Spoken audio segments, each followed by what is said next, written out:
Hello friends, आपका बहुत बहुत स्वागत है हमारे चैनल सरकारी नौकरी में।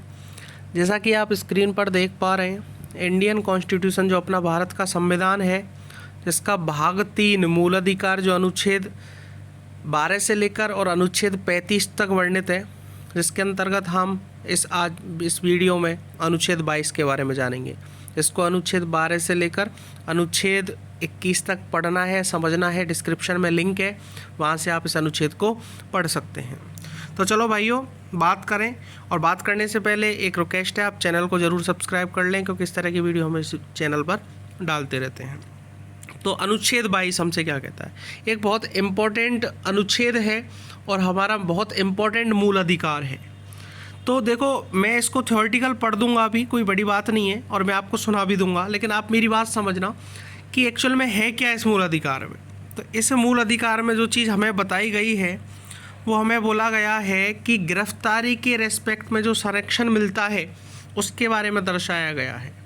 तो दो तरह से गिरफ्तारी होती है। देखो, गिरफ्तारी कर ली जाती है तो गिरफ्तारी में दो प्रकार होता है। एक तो दंडात्मक, अपराध के बाद की कहानी समझना, और एक होता है निवारक निरोध, जो अपराध से पहले की कहानी होती है। दो चीज़ होती है, एक दंडात्मक जो अपराध के बाद की बात करें अपन, निवारक निरोध जो अपराध से पहले। निवारक निरोध को मैं आपको समझाऊंगा, उससे पहले एक बार दंडात्मक समझा देता हूँ कि अपराध के बाद क्या क्या हो सकता है। तो इसमें पहला पॉइंट आता है वारंट का। तो इम्पॉर्टेंट पॉइंट है वारंट का। तो ये समझना कि जब तक पुलिस आपके सामने आपको वारंट नहीं दिखाएगी, तब तक आपको गिरफ्तार नहीं कर सकती। ये आपको अनुच्छेद बोलता है 22, कि जब तक आपको वारंट दिखाया नहीं जाएगा, तब तक पुलिस आपको गिरफ्तार नहीं कर सकती। हाँ, किसी स्थिति में, किसी परिस्थिति में, या कोई ऐसा केस है जो शो नहीं करना है, बाहर नहीं दिखाना है, या फिर ऐसा कोई केस है जिसमें आपने बहुत बड़ा गलत काम किया है, उस केस में पुलिस को अधिकार भी है कि वो बिना वारंट के भी आपको गिरफ्तार कर सकती है। लेकिन मैक्सिमम केसों में आपको वारंट वो पुलिस दिखाएगी। दूसरा पॉइंट आता है कि आपको पुलिस जब गिरफ्तार कर लेती है, तो गिरफ्तार करने के 24 घंटे के अंदर, गिरफ्तार करने के 24 घंटे के अंदर जो वहाँ से पुलिस स्टेशन से निकटतम जो कोर्ट है, वहाँ आपको पेश किया जाएगा 24 घंटे के अंदर। जैसे मान लो पुलिस ने आज सुबह 9 बजे आपको पकड़ा, तो कल सुबह 9 बजे तक पुलिस क्या कर सकती है? आपको कोर्ट के सामने, जज के सामने पेश कर सकती है। उससे लेट नहीं होगा। लेट कब हो सकता है? या तो कोई छुट्टी पड़ रही है, छुट्टी जैसे सैटरडे या संडे पड़ता है बीच में, तो जैसे किसी को फ्राइडे में गिरफ्तार किया तो सैटरडे संडे मान लो छुट्टी हुई, तो फिर वो मंडे तक चल जाएगा। दूसरी कंडीशन कि गिरफ्तार कर लेते हैं तो 24 घंटे का मतलब 24 घंटे ही है, लेकिन इसमें रास्ते का जो समय होता है आने का और जाने का, उसको इंक्लूड नहीं किया जाता। जैसे मान लो पुलिस स्टेशन से आज जैसे आपको गिरफ्तार किया सुबह 8 बजे, और कल 8 बजे तक आपको पेशी में दिखाना पड़ेगा कोर्ट में जाके। तो सुबह मान लो 6 बजे पुलिस स्टेशन से पुलिस चलती है मुजरिम को लेके, अपराधी को लेके, तो यदि रास्ते में जाम मिल जाए, वो 8 से लेट हो जाए, तो कोई फ़र्क नहीं पड़ेगा इस चीज़ से, क्योंकि रास्ते का जो समय होता है आने जाने का, इसको भी इंक्लूड नहीं किया जाता। तो 24 घंटे के अंदर पेशी आपकी की जाएगी। और तीसरा इंपॉर्टेंट पॉइंट आता है वकील का, कि आपको अपना पूरा पक्ष रखने का, अपना पसंद का वकील करने का अपना को अधिकार है।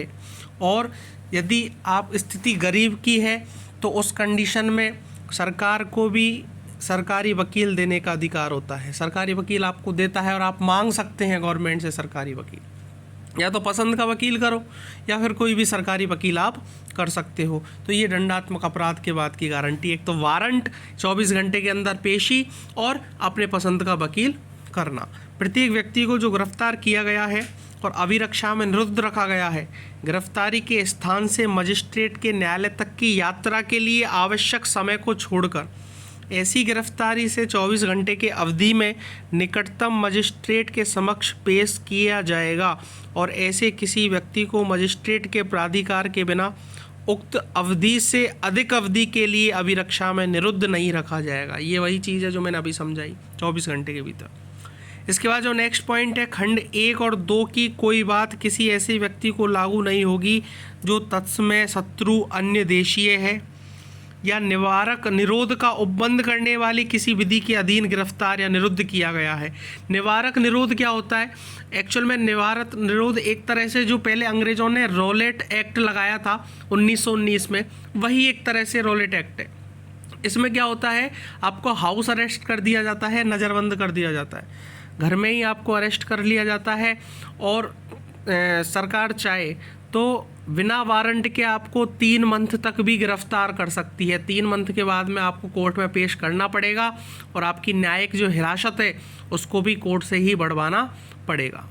सामाजिक व्यवस्था बनाए रखने के लिए, जैसे अभी अनुच्छेद 370 को जब गवर्नमेंट ने हटाया था, उस कंडीशन में जम्मू कश्मीर में कुछ ऐसे उपद्रवी थे या फिर कुछ ऐसे नेता थे जिनका चांसेस था कि यहाँ ये उपद्रव करा सकते हैं, तो उनको वहाँ 5 महीने, 6 महीने, 8 महीने, 1 साल तक नज़रबंद करा दिया था, हाउस अरेस्ट करा दिया था। ये निवारक निरोध है। तो यही बोल रहा है कि निवारक निरोध का उपबंध करने वाली किसी विधि के अधीन गिरफ्तार या निरुद्ध किया गया है, तो इस कंडीशन में आपको ये सारी कहानी बताने की ज़रूरत नहीं पड़ेगी कि वारंट क्या है, 24 घंटे के अंदर पेश किया कि नहीं किया, ये सारी कहानी आपको नहीं समझानी पड़ेगी। हाँ, इतना ज़रूर है कि वकील आप कर सकते हो, वकील के थ्रू आप कोर्ट में ये बात पहुंचा सकते हो कि मुझे बिना बात यहाँ पर गिरफ्तार किया गया है। कोर्ट माने नहीं माने ये पहले की बात है।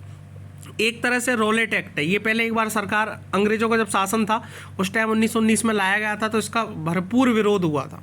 इसके बाद नेक्स्ट ऑप्शन है, निवारक निरोध का उपबंध करने वाली कोई विधि किसी व्यक्ति का 3 मास से अधिक अवधि के लिए तब तक निरुद्ध किया जाना प्राधिकृत नहीं करेगी जब तक कि 3 मंथ से ज़्यादा आपको इस कंडीशन में गिरफ्तार नहीं किया जा सकता।